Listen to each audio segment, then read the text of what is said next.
Yeah. Wolololo.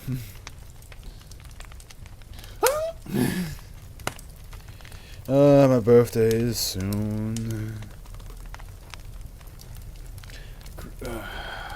28, huh? Oh, feels 28, bros and girls.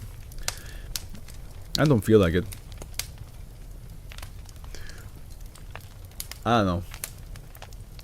Because I always feel a bit younger than I actually do. Maybe just because, you know, my body. Everybody always keeps talking like how, like, the closer you get to 30, the more like your body's like malfunctions, and I'm just like, I haven't really felt that.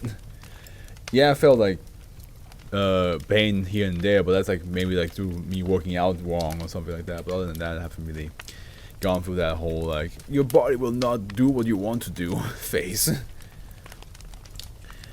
But let's go on. Underwood number 5. If I hope, please, no more Are We Cool Yet. For the sake of keeping this shit interesting, you know, like we can't have every SCP be connected to another. I mean, we can, but let's just you know mix it up a little bit. Safe.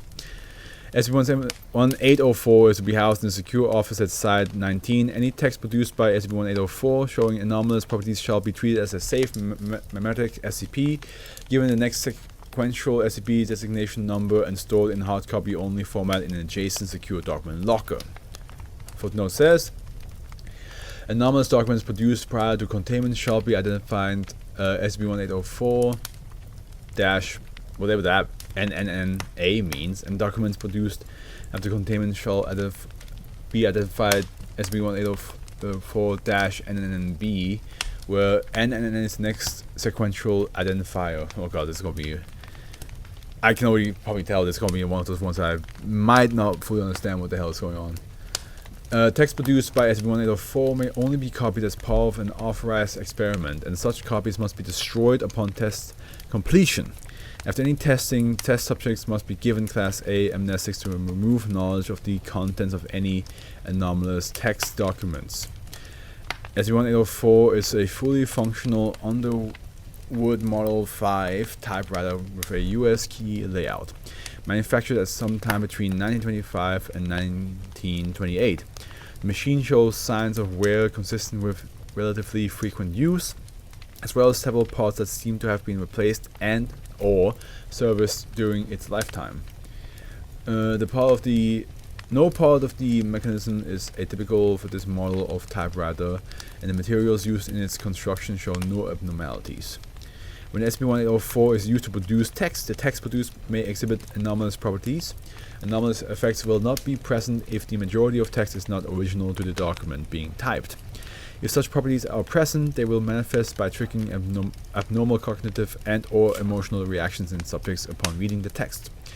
Such effects appear to require the subject's comprehension of the anomalous text and will affect the typist as well as subsequent readers.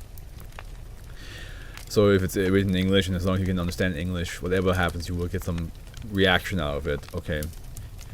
Kind of reminds me of Kronos like poem in Soul Eater, when everybody like who read it like became depressed.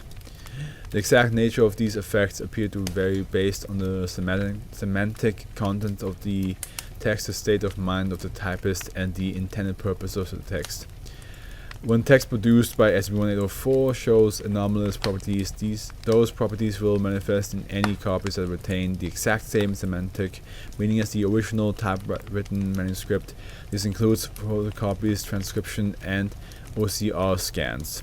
Translation into other languages and audio reproductions of anomalous text have to date shown no anomalous properties. Addendum 1. Document EX-1804-11. Every time I see something like an addendum written like this, I am concerned it might be actually connected to the Are We Cool Yet group. Because so far, the Are We Cool Yet group has done this the most. But maybe not. Unless we see Are We Cool Yet again. I'll be like... stream's over. Because we are definitely not cool anymore. Document EX-1804-111A. Experiment log for SCP-1804. Test 11. Designation NA. Date 2000. D12758, a bilingual male fluent in English and Spanish. Subject is told to transcribe the poem Jabberwocky by Lewis Carroll, 1872, using SB1804. Resulting document shows no anomalous properties. Notes confirms that the fact that SB1804 only produces anomalous text when the content is substantially original. Dr. R. So you cannot, okay. So like making a translated copy of something will not affect it. But if you say something like, shit. My name is Afro. And I'm hungry, I'm thirsty, I'm tired. I want to jump to my bed. That's like original because it's my own thoughts, right? Then does that work? Test 012. Test 12. Designation dash 27B. 2000. D12758, a bilingual male fluent in English and Spanish. The subject is told to translate the poem Jabberwocky by Lewis Carroll, 1872, from English to Spanish using SB1804. To transcribe now. Wait, to transcribe. So first he written down, and now he's translating it. Okay, so wait, hold on. Now let's see if it is different. All persons reading reading 12758's translation became convinced that the poem in question is an original Spanish composition. After typing the original text, D12758 himself denied authorship and claimed it was an old folk tale his grandma read to him. When shown the original 1872 work, D12758 authorized that the author plagiarized the ancient Spanish original. Apparently, the act of translation confers enough original content to trigger SB1804's effect, Dr. R. Okay, so translating it does have an effect, but transcribing it, as in like writing it down, normally does not. Gotcha. I guess because like the original work is in English, and then like translating to a different languages, even though it's still a original work, technically, it's in a language it was not meant for originally, I guess. Test 18. Designation 29B. Date 2000. D12758, a bilingual male fluent in English and Spanish. Subject is told to type an original recipe on SB1804. Subject types a recipe for mom's polenta.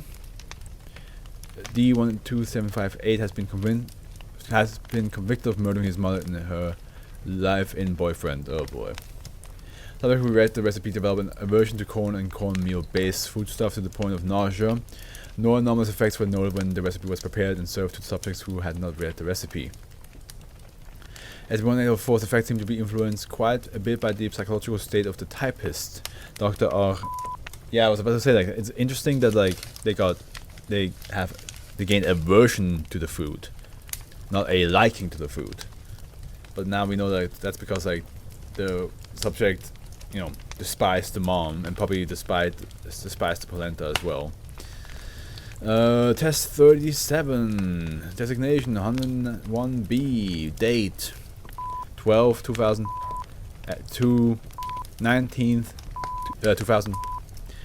Subject D56674. Over the course of 1 week, subject was instructed to maintain a daily diary using SB1804.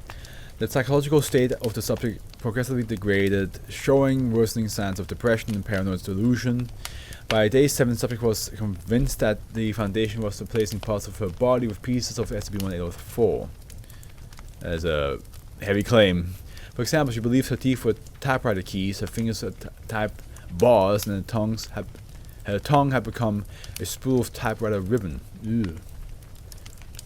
Subjects reading SB1804-101B developed similar symptoms, progressing similarly as each day's document is read. SB1804's effect appeared to become more profound with repeated exposure as well as with document length. It helps explain why the use of SB1804 seem to end up much worse off than those simply exposed to SB1804's document. Dr. R. how many more tests do we have? 2 more. Test 48. Designation dash 106B. Date 2000. D11275. Subject instructed to compose a fictional narrative of at least 1,000 words on SCP-1804. Well, as long, you know what would be wild? If the subject written down on that thing, you will let D11275 free from the Foundation. You will leave him alone and not hunt him down. I wonder if that will influence people to do that. Like, it's like, yeah, why are you here? Why are we keeping you here? Go out. You know what I mean? I wonder if that works that way. Subject composed a vignette of a sexual nature detailing a homosexual encounter between Redacted and Redacted from the US television series Redacted. Subjects reading this narrative all express a sense of incompleteness about the story in -106B, as well as a dissatisfaction in the execution. Footnote says a common complaint is that's not how Redacted would act, even from persons who had never seen the Redacted television series. That's not how they would act. Subjects will subsequently attempt to do it right, writing their own narratives based loosely on -106B and Redacted. To date, the longest narrative so produced is a 100,000 word trilogy produced by Dr. S after accidental exposure. My god, Dr. S, why do you have to go so crazy with this? Dr. S revealed in subsequent interviews that Redacted was her favorite series and that curiosity got the better of her. Given the benign nature of -106B's effect and an acceptable post-exposure psychological workup, Dr. S was only subject to administrative discipline and reassignment. Yeah, of course, like she... Why would you... The curiosity got the better of me. I had to know what they were talking about my favorite show. Test 49, designation 107B.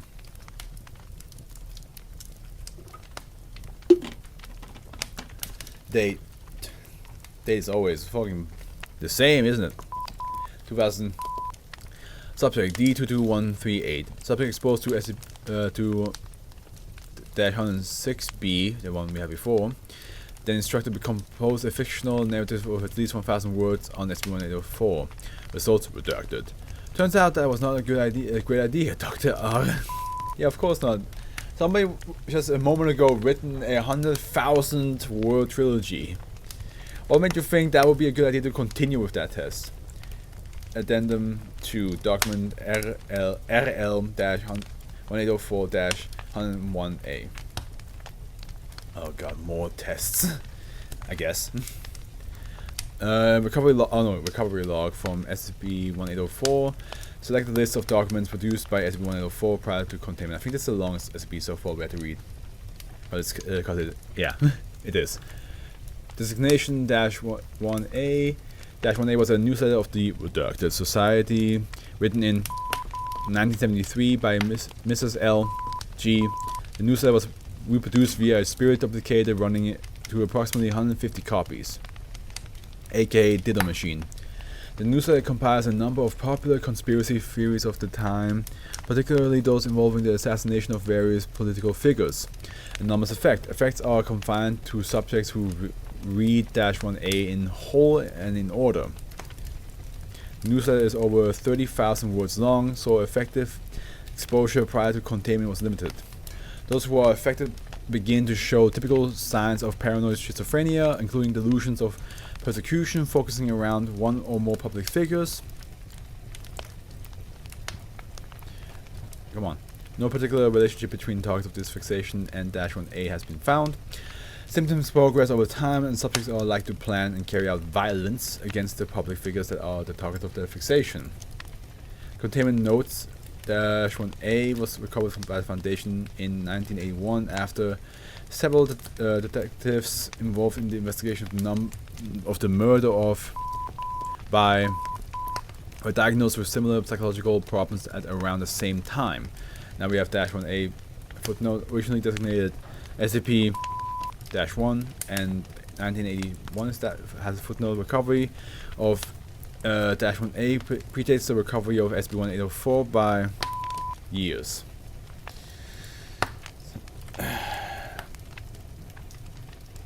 The copy of -1A redacted from evidence was replaced by an edited non-anomalous version of the newsletter.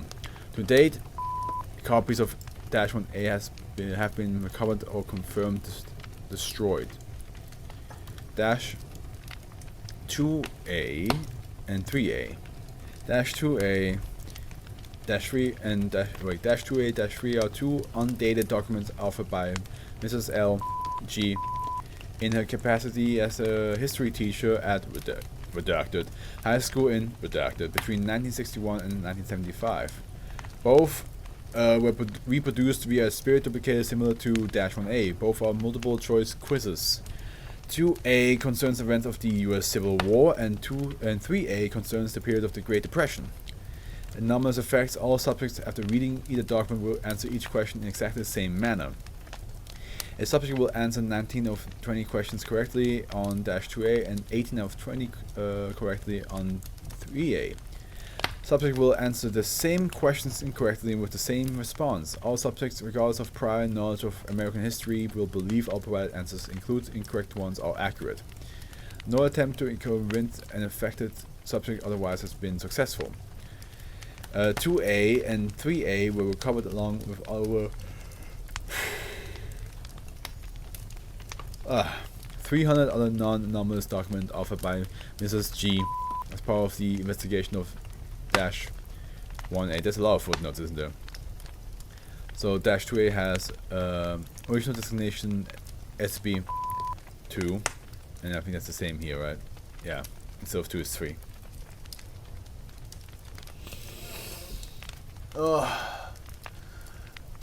Now, come on, Afro, you can do it.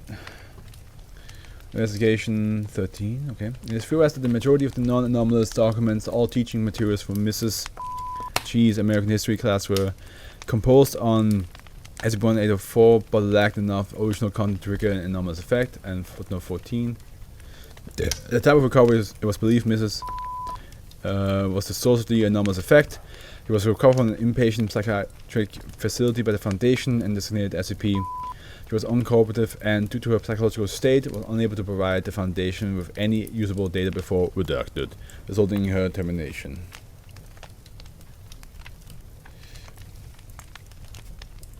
Designation 8A. 8A is a letter to the editor of the Redacted newspaper in Redacted, written by Mr. C. D. Published on 2000. The letter expresses D's frustration with corruption in city government, with a particular attention paid to cronism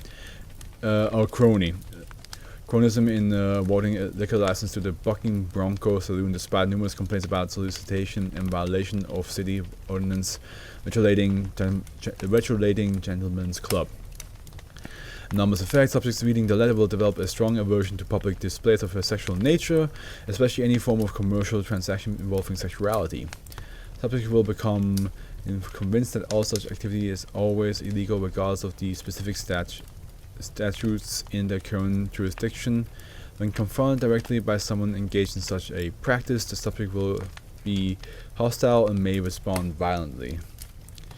Containment notes: 2 days after the publication of -8A, a riot occurred in which the Bucking Bronco Saloon was burned to the ground and a mob converged on the city hall and proceeded with an attempted lynching of redacted.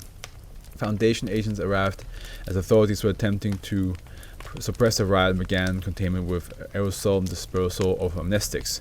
When agents converged on the address where -8A originated, a shootout between Mr. D and MTF agents ensued. The MTF team recovered all copies of -8A in the aftermath. Separate anomalous text documents were recovered from the remains of Mr. D residence, and typographic analysis showed that all were written on SCP-1804, which was also recovered at this time.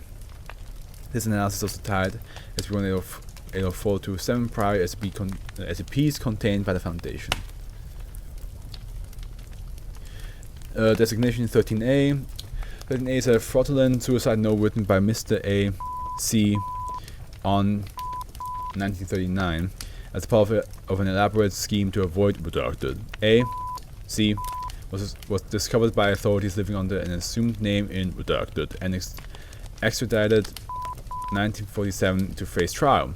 Despite significant evidence, including eyewitnesses' testimony to his true identity, he was acquitted in 1947. Shortly after his release, redacted by agents of redacted. The body was never recovered. Subjects who read -13A's suicide note are convinced that Mr. did commit suicide on 1939, despite all evidence to the contrary. Affected subjects will believe that the man apprehended, put on trial, and eventually assassinated was some other person who was the victim of mistaken identity. The affected persons include the judge and jurors at A.C.'s trial, as well as A.C. himself. Containment notes. -13A was not reproduced outside court documentation. All known surviving copies of -13A have been recovered. This is just misinformation, the SCP, right? It's slowly becoming that. People are just getting misinformed and believing something wrong.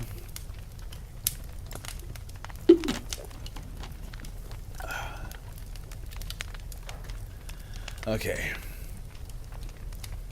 Designation 14A, 15A, 16A. 14A, 15A, and 16A are all internal memoranda given executive level intelligence summaries of redacted, occurring in redacted. The lead up to World War II. They were offered to Mr. C, a clerk in the United States War Department from 1932 to 1939. They appear to be part of an ongoing series of such summaries, all dealing with redacted, as of paranormal redacted. The 3 documents so far recovered have similar effects. The reader will experience violent disgust at the document subject matter coupled with an existential disbelief in the topics presented. Not only will the subject disbelieve the possibility that redacted might have some efficacy, they will disbelieve that redacted would have attempted to redact it. Footnote again, which is false as evidenced by records from redacted and through Gesellschaft. In some cases, this disbelief carries over into. I don't trust the fact that Thule and German has like that. We got a mention of that in the previous SCP. So I swear to God, if this is a long ass way to at the end saying, "Are we cool yet?" In some cases, this disbelief carries over into a fervent disbelief in all paranormal phenomena. Containment notes: while over 100 of these memoranda were offered by Mr. prior to 1939, most appear to have been destroyed during World War II. Research efforts to recover any remaining copies from U.S. government archives are ongoing. Designation 58A. A pseudonymous 5,000-word short story appearing in the winter 1957 edition of Redacted, entitled The Creeping Chaos of G Centaurus. The story concerns the invasion of a galactic republic by an invisible and unnameable hostile force that literally rots the societal structure from within. The story is an obvious allegory for the commonly perceived communist threat in the United States of the era. Anomalous effects: readers of the story will develop a strong phobia regarding dirt and germs, often expressing an unfounded belief that the interiors of objects, including people, are rotting away. Subjects will often anthropomorphize decay and sickness to the point where they are convinced that the forces of entropy are continually watching them. Containment notes: -58A has been in containment since early 1958, and all editions of the winter 1957 edition of Redacted were confiscated and pulped, excepting copies retained for testing. Original destination SCP. Yeah. Connection to SCP-1804 and identity of the author was not established until the death of Mrs. W. K. in 2000. Mrs. K. was the surviving spouse of Mr. F. K., a minor science fiction author published in various various magazines during the 1950s. No, last footnote. Mr. K committed suicide in 1958. Mrs. K bequeathed her late husband's papers to the University of Redacted, resulting in 10 casualties and a police standoff with a graduate student with a high-powered rifle. After the incident, the Foundation recovered the papers from the university and identified 127 separate short stories composed on SCP-1804 between 1955 and 1958, all showing anomalous properties to some degree. Of these stories have seen publication, but only 58A had made it into a print without editing and retained SCP-1804's effect. That was a lot of footnotes. That was quite a lot of footnotes, I gotta say. But hey, guys, no, are we cool yet? We escaped it for now. We escaped it for now. Whew. Okay, that was definitely probably the longest read so far in the stream. So I hope the other ones are a little bit shorter. We have reached the halfway point.